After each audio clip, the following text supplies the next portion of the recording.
अंक में मैं प्रीति पांडे अपने सभी दर्शकों का बहुत स्वागत करती हूं। दोस्तों, आपका जो प्यार हमें मिल रहा है इसके लिए आपका पहले बहुत धन्यवाद। और एक बार फिर अपने तमाम दर्शकों से अपील कि अगर अभी तक आपने हमारे चैनल को सब्सक्राइब नहीं किया है तो बेल आइकन दबाना न भूलें, क्योंकि हमारे इस प्लेटफॉर्म पर आपको कोई प्रोपेगेंडा नहीं, कोई एजेंडा नहीं, बल्कि सीधी सपाट खबर जिसके बारे में आपको जानकारी जरूर से होनी चाहिए वही दिखाते बताते हैं, बिना किसी लाग लपेट के, बिना किसी मसाले के। तो चलिए, बहुत ज्यादा अब आपका वक्त जाया न करते हुए हम बात कर लेते हैं एक बार फिर से राजधानी दिल्ली की। वही दिल्ली जिसके चुनावों की तारीखों का ऐलान हो चुका है। 5 फरवरी वो तारीख जब राजधानी दिल्ली में लोग मतदान करेंगे और 8 फरवरी वो तारीख जब ये तय हो जाएगा कि इस बार दिल्ली की सत्ता पर कौन सी पार्टी आसीन होने जा रही है, किसकी बादशाहत बरकरार रहेगी या किसी की बादशाहत पर इस बार ब्रेक लगेगा।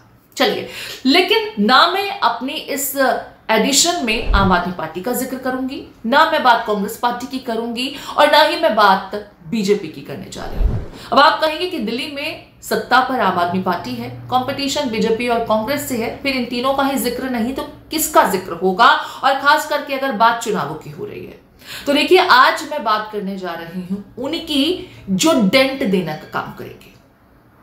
नहीं समझे तो आपको बता दूं कि इस बार इन चुनावों में एक और पार्टी 10 सीटों पर अपने कैंडिडेट उतारने की तैयारी कर रही है, और ये पार्टी जीते ना जीते इसके बारे में तो कोई कुछ नहीं कह सकता, लेकिन वोट काटने का काम जरूर करेगी।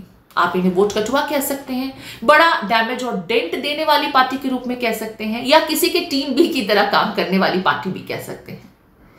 अगर अभी भी आप नहीं समझे हैं तो आपको बता दूं कि दिल्ली में AIMIM यानी असदुद्दीन ओवैसी साहब की पार्टी 10 सीटों पर ताल ठोकने जा रही है। 10 से ज्यादा भी हो सकती है, लेकिन फिलहाल 10 सीटों पर चुनाव लड़ने का मन बना चुके हैं। कुछ सीटों के लिए तो कैंडिडेट्स के नाम का ऐलान भी हो चुका है, और ये वही सीटें हैं जहां पर ज्यादा मजबूती स्थिति में अगर कोई पार्टी आज की तारीख में है तो वो आम आदमी पार्टी है। अब कहा तो ये जा रहा है, राजनीति के जानकार ये कह रहे हैं कि दरअसल ओवैसी साहब की एंट्री ही तब होती है जब बीजेपी को ये डर होता है कि अमुक सीट पर मुस्लिम बहुल समुदाय है और वो बीजेपी के खाते में वोट कास्ट नहीं करेंगे। तो अब ऐसे में अगर उन सीटों से ज्यादा नुकसान होने का डर हो तो अपनी बी टीम को उतार दो। हालांकि दोनों ही पार्टी एक दूसरे की कुर विरोधी ऑन कैमरा दिखाई पड़ती हैं, लेकिन राजनीति के जो पंडित हैं वो ये मानते हैं कि ओवैसी साहब की पार्टी दरअसल बीजेपी की बी टीम है। कैमरे पर एक दूसरे को खुलकर गालियां देना, कोसना, ये इनका काम है, क्योंकि जनता को भरोसा दिलाना भी बहुत जरूरी है। लेकिन दरअसल ओवैसी साहब की एंट्री ही उस जंग में होती है जहां पर मुस्लिम वोट काटने होते हैं। आपको भी मालूम है कि दिल्ली में आम आदमी पार्टी और कांग्रेस के ज्यादातर वोटर्स मुस्लिम हैं। ज्यादातर में मैं यहां पर बाकी पॉपुलेशन का बाइफर्केशन नहीं कर रही हूं। मतलब अगर मुस्लिम वोटर्स दिल्ली में हैं तो वो बीजेपी के खाते में बहुत कम, कांग्रेस और आम आदमी पार्टी के खाते में ही वोट कास्ट करते हैं, और कांग्रेस के ही यही वोटर्स टूट करके आम आदमी पार्टी के आज वोटर बन गए। तो ऐसे में अगर जनता कांग्रेस या आम आदमी पार्टी में से किसी को चुनती है तो भी नुकसान बीजेपी को होगा।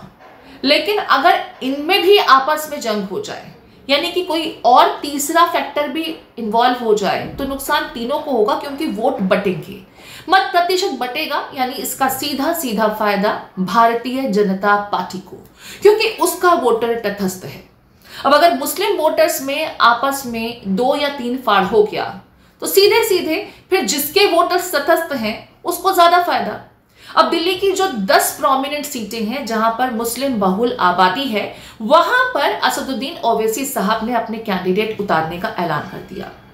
मसलन अगर मैं ओखला की ही बात करूं तो ओखला में आपको मालूम है अमानतुल्लाह खान साहब को हराना इतना आसान नहीं है, और पिछले कुछ चुनावों में भी जिस तरीके से तस्वीर उभर कर आई, बीजेपी को बखूबी मालूम था कि क्योंकि यहां पर वो किसी भी कैंडिडेट को उतार दें, जीत आम आदमी पार्टी के ही कैंडिडेट की होगी ऐसा लगता है, तो यहां पर एंट्री हो गई AIMIM की। असदुद्दीन ओवैसी साहब की इस पार्टी से ओखला कॉन्स्टिट्यूएंसी में जामिया एलुमनाई एसोसिएशन के पूर्व अध्यक्ष शफाउर रहमान खान साहब को उतारा गया है, जो अमानतुल्लाह खान साहब के अगेंस्ट चुनाव लड़ेंगे। अब जब मुस्लिम वोटर्स में ये कंफ्यूजन होगा कि बेटर कैंडिडेट कौन, तो जाहिर है वोट भी दो फाड़ हो सकते हैं। और अगर कांग्रेस पार्टी के भी कैंडिडेट की अगर बात की जाए, उसको भी काउंट कर लें, तो वोट 3 फाड़ हो जाएंगे। अब इसमें इस कॉन्स्टिट्यूएंसी के अंतर्गत आने वाले जो बीजेपी के वोटर्स हैं वो तो कहीं जा नहीं रहे, उनका मेकशिफ्ट हो नहीं रहा, तो नुकसान किसका होगा? आम आदमी पार्टी का, जिसके वर्तमान में यहां से विधायक भी हैं।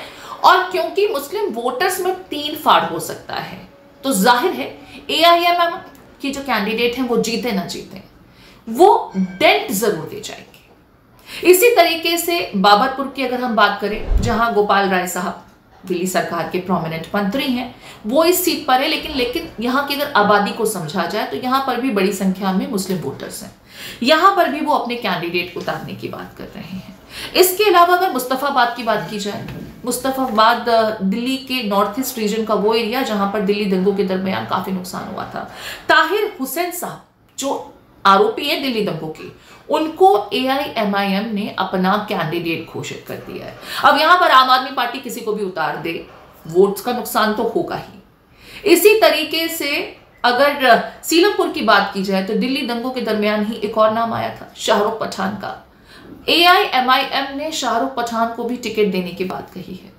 अगले 2 से 3 दिनों के अंदर शोएब जमी की अगर बातों पर भरोसा किया जाए, जो दिल्ली के प्रदेश अध्यक्ष है AIMIM के, तो उनके हिसाब से जिन 10 सीटों का चयन किया गया है, वहां पर अपने कैंडिडेट्स का AIMIM ऐलान करने जा रही है। और जाहिर है ये मुस्लिम बहुल इलाके हैं, तो ज्यादा नुकसान आम आदमी पार्टी और उसके बाद कांग्रेस का भी होगा, क्योंकि वोट प्रतिशत बटेगा।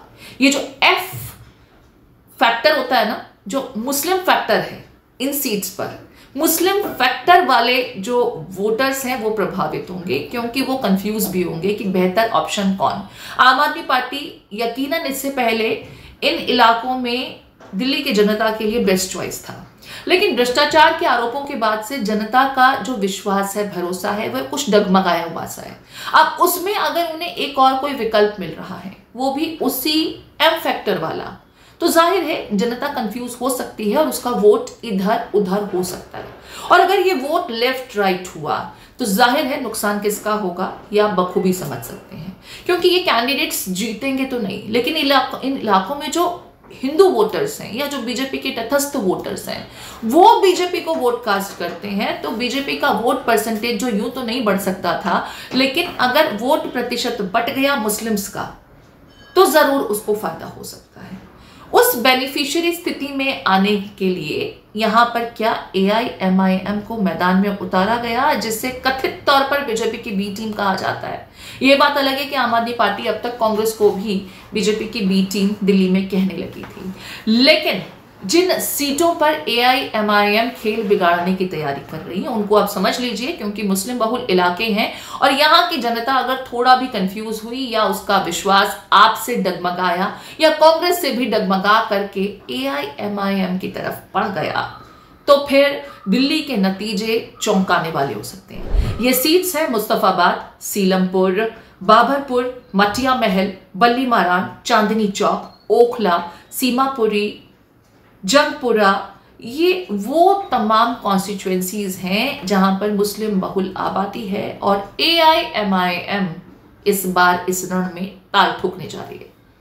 अब ये दिल्ली की जनता को तय करना है कि असदुद्दीन ओवैसी साहब जो ऑन कैमरा बीजेपी को जमकर कोसते हैं, उन्हें दिल्ली में क्या अपना वोट बैंक समझ में आता है, उनका यहां जनाधार है क्या, और अगर नहीं है तो फिर वो क्यों इस मैदान में उतर करके आप और कांग्रेस को डेंट पहुंचाने जा रहे हैं, ये आपको समझना होगा। क्योंकि इनका डेंट मतलब बीजेपी का सीधे सीधे फायदा।